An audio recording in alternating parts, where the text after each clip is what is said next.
Good morning, everyone, and welcome to Police Off the Cuff, Real Crime Stories. I'm your host, retired NYPD Sergeant Bill Cannon. You know, the Anna Kepner case tomorrow will be exactly a month. This occurred on November 7th. And the potential is that the actual murder may have occurred on the 6th, the night of the 6th, and her body was discovered on November 7th at 11:17 a.m. We all know most of the facts and circumstances here. However, I'll just enlighten some. On the calm waters of the Caribbean, a luxury cruise ship became a crime scene. Anna Kepner, uh, a vibrant 18-year-old just months from graduation, was on a family vacation aboard the Carnival Horizon. She would never make it home. Her death was discovered just one day before the ship was set to return to Miami. But the real mystery isn't just what happened to her, it's why the FBI has been so quiet about it. As is standard when a U.S. citizen dies in international waters, federal investigators took over the case and then official information dried up. Today, we expose the story authorities can't or won't publicly discuss because the key to a potential homicide on the high seas isn't hidden in an FBI evidence locker. It's buried in a place where secrets are supposed to be kept forever, a bitter, explosive, and deeply personal family court battle that reveals almost everything. And there is a family picture on a thumbnail on the screen right now with the juveniles' faces redacted. And when you think of this case um, and the father, the biological father, knowing that his daughter Anna, an 18-year-old girl with her whole future ahead of her, was potentially, or it seems so, murdered by her stepbrother, and who we only know by the initials TH, and we're told that he's 16 years old. And therein lies the difficulties here, because the crime occurred in international waters. Therefore, it is under the jurisdiction of the FBI. So the FBI is in charge of this case right now. If this was given jurisdictions to, say, Miami, the state of Florida, where Anna Kepner and her family are from, is there a possibility that the 16-year-old stepbrother, TH, would already be charged, would already be arrested? That's a distinct possibility. But right now, it's sort of at a standstill. So on the morning of Friday, November 7th, 2025, a housekeeper aboard the Carnival Horizon made a shocking discovery. Inside the cabin Anna shared with her step-siblings, her body was found under a bed, wrapped in a blanket. When the ship docked in Port Miami the next day, it was immediately met by federal agents. The FBI formally took over the investigation, but after the initial statement confirming an investigation was underway, the Bureau shared very little information. No cause of death was released.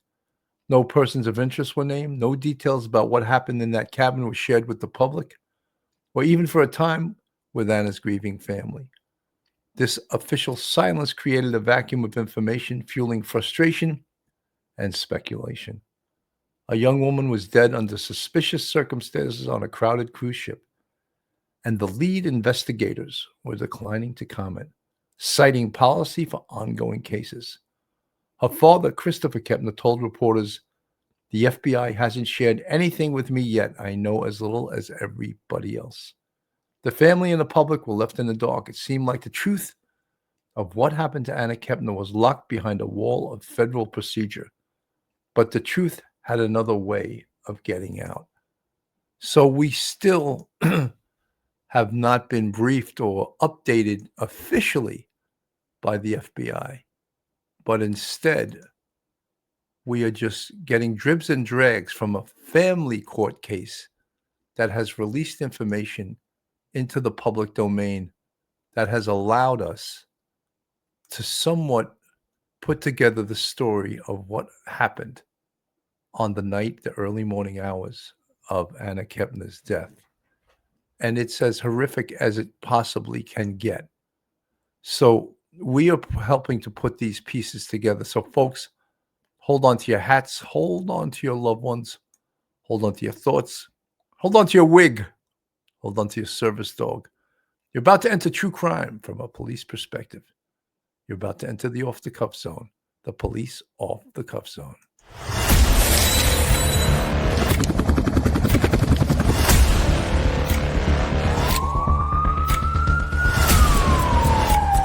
There has to be some common sense. They were the ones who called 911 to get him help, and now they're calling for change.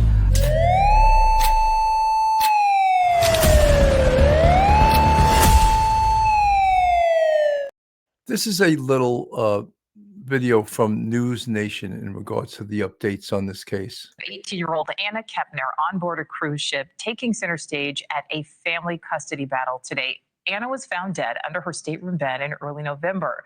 She was on a trip with her father, her stepmother, and other family members. Her 16-year-old stepbrother is considered a suspect. No charges, though, have been filed. And now her stepmother's ex-husband is fighting for custody of their children. Senior national correspondent Brian Enton is live with more. And Brian, we've really learned a lot more about Anna's death at previous custody hearings.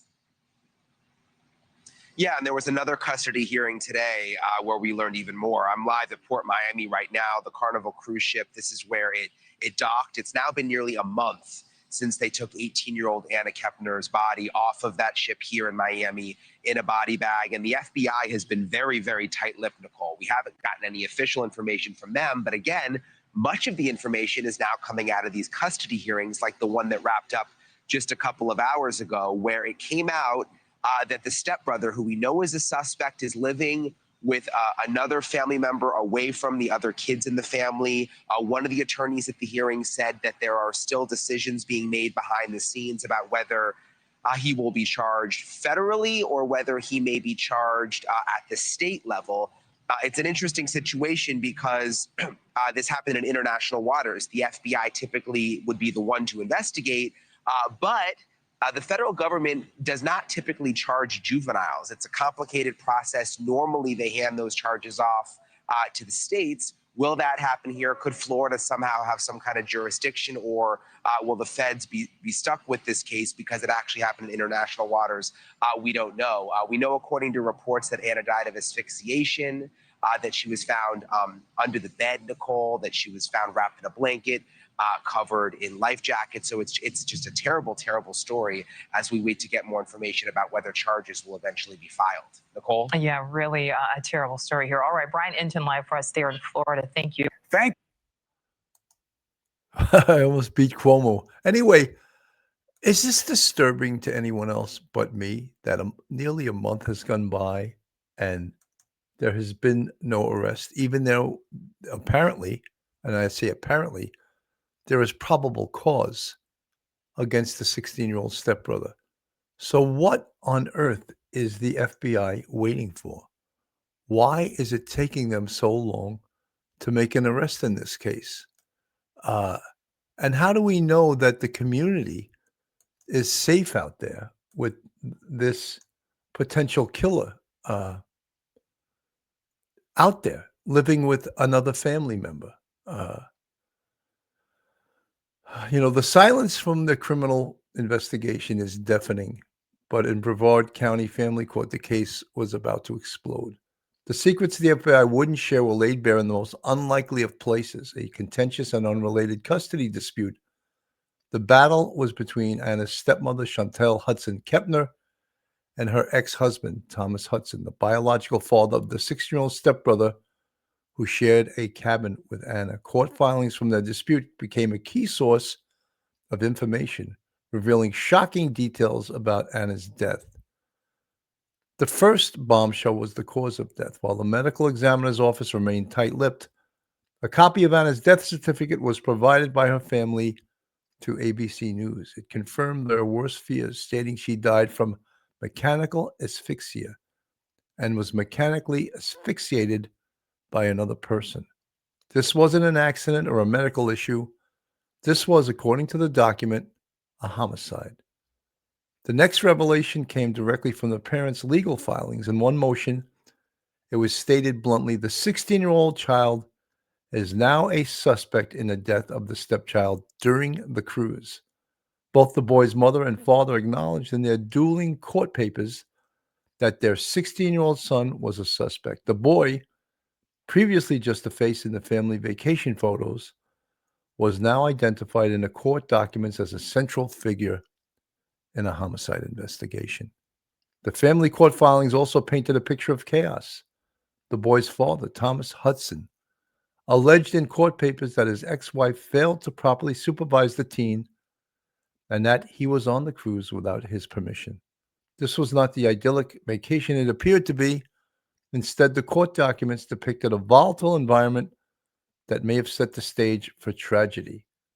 So, this family custody battle is how we are getting information relative to this case. We are not getting it. Clearly, we're not getting the information from the FBI, who has been extremely tight-lipped in regards to this case, basically told nothing in regards to this case. So we're getting all of our information from court documents from a family court case. And this is this stepmother, Chantel Hudson, on CBS News, Miami. Hearing from the stepmother of an 18-year-old woman who died on a Carnival cruise ship last month. The chilling new details revealed in a court hearing today. CBS News Miami's Maribel Rodriguez has more on what the stepmother had to say. Maribel? Yeah, Lauren, Anna Kepner's stepmother took the stand today in Titusville regarding her 9-year-old daughter due to the circumstances that they're dealing with. And during that hearing, she was also asked questions about that deadly vacation. At some point, did you discover that one of the children had passed away? Yes, And when was that you discovered that? Friday morning. 18-year-old Anna Kepner was on a family vacation with her father, stepmother Chantel Kepner, seen here in court, and her 3 step-siblings when she was discovered dead on the Carnival Horizon as it was headed back to Miami. The cruise ship docked on Saturday, November 8th. Her body was found by a housekeeper under her bed in the cabin, a cabin, according to her stepmother, she shared with her 18-year-old and 16-year-old stepbrothers. That 16-year-old now, according to the FBI, is considered a suspect in her death. In court, her stepmother was asked about her children. When was the last time that you had seen the child before that Friday morning? Thursday night. You know approximately what time? Right around 6:30. According to CBS News, a medical examiner confirmed the time of death at 11:17 a.m. on Friday, November 7th, one day before they docked. In court, her stepmother was asked about her 16-year-old son, who is now considered a suspect. And that 16-year-old is now living with other family members away from his other siblings. The FBI is now deciding whether or not they will try the case federally or turn it over to the state. As for today's court hearing, the court decided that 9-year-old can remain living with her mother. We're live in Doral. Maribel Rodriguez, CBS News. So the big issue here is, according to CBS News, will the FBI try this case federally, or will they try it at the state? And if they decide to try it at the state level, I think they will just hand it off to the state. Maybe perhaps they will assist in the investigation, but the state would be the prosecutors and not the U.S. attorney for the federal government. So it's a difficult situation, but my frustration lies with the fact that nearly a month has gone by and no one has been arrested in this case. So that is my problem. No one has been arrested, and is there a danger to the community in this case? Is there? That's one of the things I'd like to know, because this 16-year-old, who it seems as though the FBI has probable cause to arrest him, yet they have not arrested him. So what is the story here? This is from Law and Crime on the case I'll play this for you right now. By Law and Crime, I'm Chris Stewart.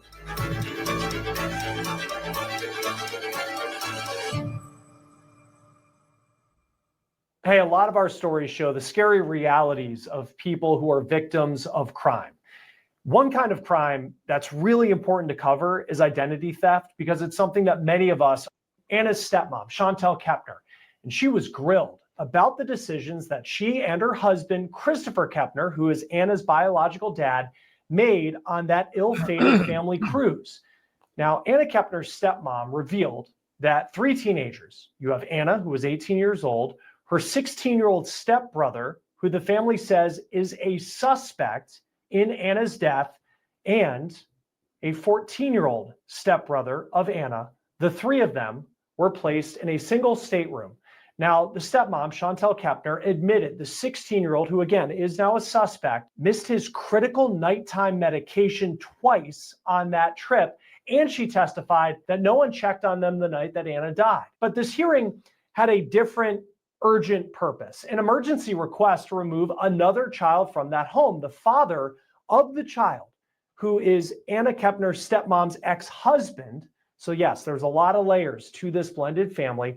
He has argued that the cruise tragedy and the suspect living there put his daughter, who is Anna's stepsister, in imminent danger. Now, the judge ruled today, but the testimony peeled back the curtain on the chaotic environment and questionable decisions that surrounded Anna Kepner in her final days. Now, we're going to break down every critical admission from that stand. 18-year-old Anna Kepner's death on the Carnival cruise ship Horizon, which happened back in November, it was shocking enough. You just don't see cases like this on cruise ships that often. And the FBI has been investigating, because the FBI investigates cases that happen out on the water, often on cruise ships. But again, violent crimes don't often happen on cruise ships. And according to the family of Anna Kepner, who have spoken to ABC News, they say that Anna's cause of death was asphyxiation, that she was strangled inside the stateroom that she was staying in with her 16-year-old stepbrother, that she died from an arm across her neck. Now, the family has also said the only other person to go into the stateroom at the time that Anna died was her 16-year-old stepbrother. Now, that is certainly critical and important information when you think about the death investigation into Anna Kepner. And this custody hearing that we were following today, that is not directly connected to the death of Anna Kepner, but again, the information is very important to her story. And it was the aftermath of what happened aboard the ship that really ripped apart this blended family, a family that went on this trip. There were 9 of them, and it was supposed to be the start of a new tradition, they told ABC News, celebrating this family that had come together. But after court filings surfaced indicating that Anna's 16-year-old stepbrother is a suspect in her death, her stepmom's ex-husband, his name's Thomas Hudson, he took emergency action, leading to what we saw today. He filed a motion claiming that with a homicide suspect having recently lived in the home, his young daughter, who also lives with Anna's stepmom and biological father, Chris Kepner, was now in immediate danger.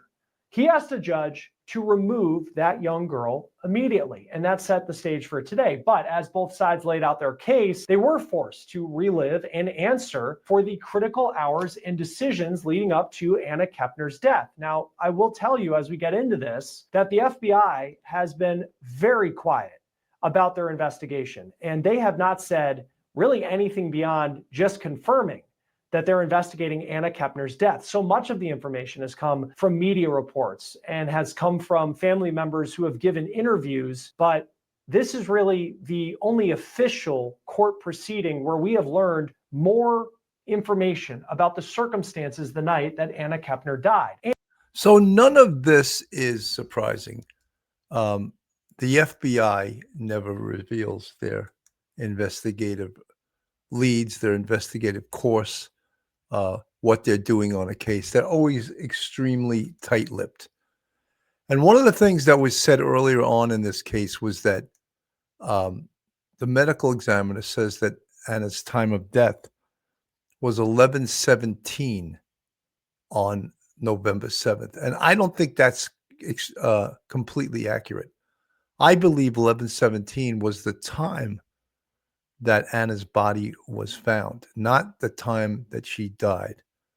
It's very different. And we spoke about certain forensic scientific evidence that will determine closer to the real time of death. So we're talking about body temperature, rigor mortis, algor mortis, and outside things like text messages, digital information of when the 16-year-old stepbrother went into that room, witness statements about noise they may have heard coming from that room. Folks, this is Police Off the Cuff, real crime stories. If you're not subscribed, hit that subscribe button. Give us a thumbs up, share us with your friends and family, make lots of comments. And if you want to assist this podcast financially, we have a Patreon with 4 different levels. We also have a YouTube channel membership with 5 different levels, and you can become part of the Police Off the Cuff family simply by joining our Patreon or joining our YouTube channel memberships. And now a word from our sponsor. FanDuel's got an offer you don't want to miss this NFL season. New customers can bet just $5 and get $300 in bonus bets if you win. That's right. Pick a bet $5, and if it wins, you'll unlock $300 in bonus bets to use all across the app. You can build parlays, bet player props, ride the live lines, whatever your style. FanDuel has you covered. The NFL season is here. The only question is, are you ready to play? You must be 21 years or older and present in select states for Kansas and affiliation with Kansas Star Casino, or 18 plus and present in D.C., Kentucky, or Wyoming. First online real money wager only. $5 first deposit required. Bonus issued as non-withdrawable bonus bets, which expires 7 days after receipt. Restrictions apply. See terms at sportsbookfanduel.com. Gambling problem? Call 1-800-GAMBLER or visit fanduel.com/RG. Call 1-888-789-7777 or visit ccpg.org/chat in Connecticut or visit mdgamblinghelp.org in Maryland. Hope is here. Visit gamblinghelplinema.org or call 1-800-327-5050 for 24/7 support in Massachusetts, or call 1-877-8-HOPE-NEW YORK or text HOPE New York in New York. You know, as of today, the FBI has still filed no charges and has not officially named a suspect. The investigation remains open and ongoing, yet thanks to a trove of public but hidden family court documents, a chilling narrative has emerged. We have a death certificate that calls Anna Kepner's death a homicide by mechanical asphyxia. We have sworn court filings from a mother and a father, both identifying their own 16-year-old son as a suspect in that death. And we have a family so broken that the boy at the center of it all is living with relatives while his parents fight over what remains. The official story here is silence. But the unofficial story, written in the angry and desperate language of legal motions and screams, it tells a tale of a family vacation that ended in a nightmare and of dark secrets that could no longer be contained within the 4 walls of a home or even a cruise ship cabin. While we wait for the FBI to conclude its work, the family court has already told us where to look. This is a bizarre and tragic case where a civil dispute is providing more answers than a federal criminal investigation. What do we make of all of this? Does the family court drama paint a clear picture for everyone, or does it just raise more questions? So you can share your thoughts in the comments, and like this video, share it, because there are a lot of questions here, a lot of things that we can sort of all Monday morning quarterback about. You know, what was a 16-year-old and a 14-year-old doing, staying in the same cabin as an 18-year-old girl who, in the case of the 16-year-old, was not his blood sister. It was described as a stepsister. So what was the wisdom behind that? Was there any wisdom? I say no. It was ill thought of, and they should have smelled a problem there, since it appeared that the 16-year-old stepbrother was infatuated with 18-year-old Anna. And could a SA attempted attack? The medical examiner said there was no evidence of that, but that doesn't mean there wasn't an attempt. Could that have been the motive behind Anna Kepner's death? Those are some of the questions I have, which the FBI has yet to answer. This is Local 6 News. Kepner's stepmother said her own teenage son is the only suspect in Kepner's murder. Did you recently go on a cruise? This is Chantel Kepner. She is the stepmother of Anna Kepner. Her biological son, a 16-year-old boy, is reportedly under investigation for Anna Kepner's death on a cruise ship. Chantel Kepner is in the midst of a child custody dispute with her ex-husband over their 2 children. That was the purpose of this court hearing. Although the custody dispute was not fully resolved, Chantel Kepner was asked questions about the ill-fated cruise. So where was their room in relation to your room? Right across the hall. You walked out my door, their door was right in front of it. Chantel Kepner testified that Anna Kepner voluntarily shared a stateroom with her 14-year-old brother and 16-year-old stepbrother. And was she given the option of staying in another room? All 3 of the kids were. And would that room have been with grandma and grandpa? Correct. And they didn't want to do that? No, they wanted to stay together. Did they all get along? Yeah, the 3 of them are like the 3 amigos. They're best friends. According to the family, Anna Kepner's body was found underneath the bed of her stateroom the morning before the Carnival Horizon returned to Miami. Anna Kepner's father was also in court, but he did not testify and declined to speak afterwards. The stepmom's attorney says they still do not know if the 16-year-old could face criminal charges in federal court or if the case will be referred to state prosecutors. Earlier this week, I reached out to the state attorney's office in Brevard County, where the family lives, and the state attorney's office in Miami-Dade County, where that cruise ship docked. Neither of those offices say they've been in contact with the Department of Justice about potentially taking over this case. Mike DeForest. Very, very, very disturbing, I find.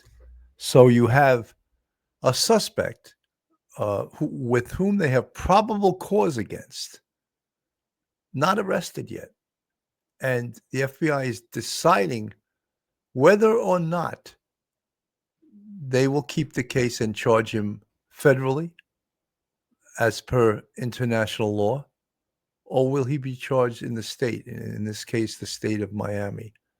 Very unclear, and many even attorneys are not clear about what will happen here, and when will it happen, and where will it happen, the jurisdiction. But what makes me uncomfortable is that a 16-year-old potential murderer is out there free, living with a relative.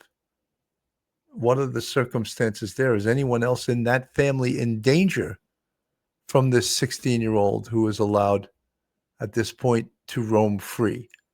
And we know that there's probable cause that he murdered his sister. I mean, I can't believe I'm saying these words, that almost a month, tomorrow will be a month later, that no action has been taken relative to the prosecution of the 16-year-old stepbrother in regards to the death of Anna Kepner. If I'm the only one who finds this disturbing, let me hear about it in the chat, because I think there's many of you who believe this is quite a disturbing case. So, folks, thank you so much for tuning in. As we get new information on this case, we will absolutely update you. I'm Bill Cannon from Police Off the Cuff, Real Crime Stories. Have a great day, everyone, and God bless. One episode just ain't enough.